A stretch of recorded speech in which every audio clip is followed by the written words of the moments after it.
Calmez-vous, calmez-vous, calmez-vous. Salut. On se retrouve aujourd'hui pour parler de 2 nouveaux films Ip Man, mais vous emballez pas, hein, il n'y a pas de raison de s'emballer. Générique.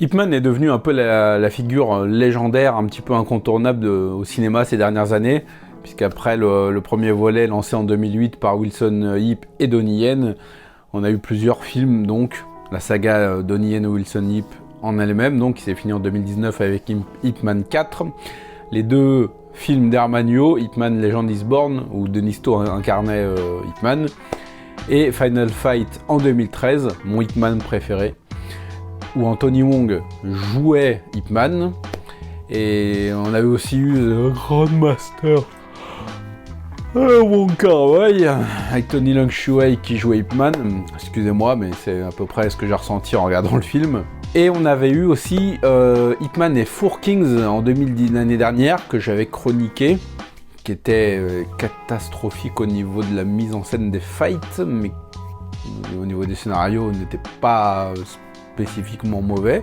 Et donc voilà, Ip Man est devenu la nouvelle icône à la mode, comme on a eu des centaines de films sur Wong Fei-hung ou NGA. Et ben là on est parti pour se manger du Ip Man à toutes les sauces, et ça va être le cas avec les 2 films dont on va parler aujourd'hui. Je parle déjà de Ip Man Kung Fu Master, où justement Denis To va reprendre le rôle du maître.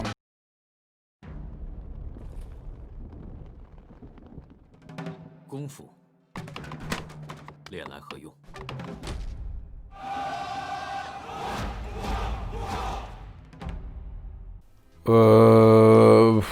Honnêtement, j'ai pas détesté, mais c'est pas foufou quoi. C'est au niveau de l'histoire, au niveau de la réal, au niveau des fights, ça reprend. En fait, ça reprend tous les codes de la saga Ip Man entre guillemets. C'est-à-dire qu'on va avoir un fight sous la pluie avec Ip Man habillé en noir avec un chapeau, The Grandmaster. On va avoir le final, ça va être un fight sur un ring comme Ip Man 1. Voilà, on va être dans les mêmes chorégraphies encore et toujours, c'est-à-dire du voilà, le coup de poing, le fulgure point que Donnie Yen a amené. 有的人用它打打杀杀，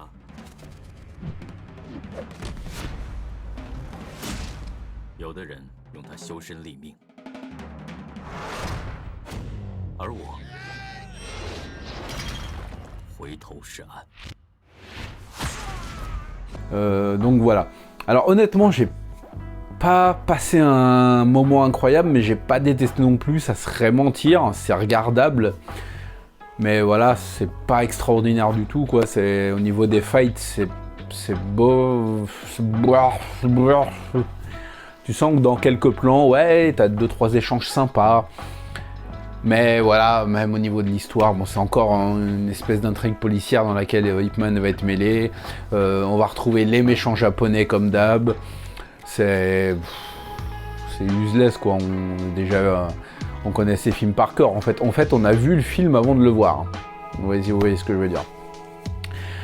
Malgré tout, j'ai pas passé un mauvais moment comme je l'ai dit, mais c'est... si vous n'avez pas vu les Ip Man principaux entre guillemets, bah regardez d'abord ceux-là. Hein. Parce que ça, c'est dispensable, on va pas se mentir. Et ça ne s'arrange pas avec le 2e film Ip Man dont on va parler, Ip Man Crisis Time. 疑问：要想练好咏春，须从念头下正功。念头不正，则终身不正。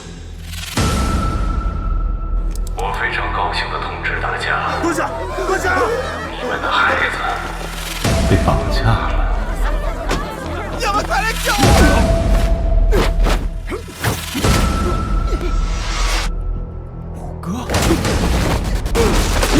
自己在干什么？拿别人的命来赚钱，你有没有点人性？ Là, on retrouve un Ip Man un peu plus jeune, qui va là encore être mêlé à une affaire policière avec des méchants très méchants. Ça se termine sur une espèce de prise d'otage. Bon, c'est... J'en perds ma voix, Boudiou. C'est vraiment pas extraordinaire. Les combats sont surdécoupés, c'est pas franchement lisible, c'est... Voilà, c'est du convenu, du classique, il n'y a aucune surprise. Ça essaye d'iconiser le Ip Man, encore une fois, mais voilà, l'acteur qui est choisi, je le trouve fade, lisse, propre. Voilà, Donnie Yen, il amenait un truc, Anthony Wong, il amenait un truc. Là, franchement, c'est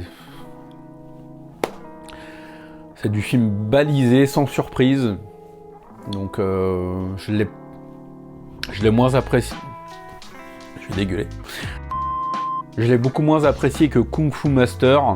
Si je devais vous en recommander un des deux, bah, ça serait Kung Fu Master. Mais c'est pas foufou, hein, ni l'un ni l'autre.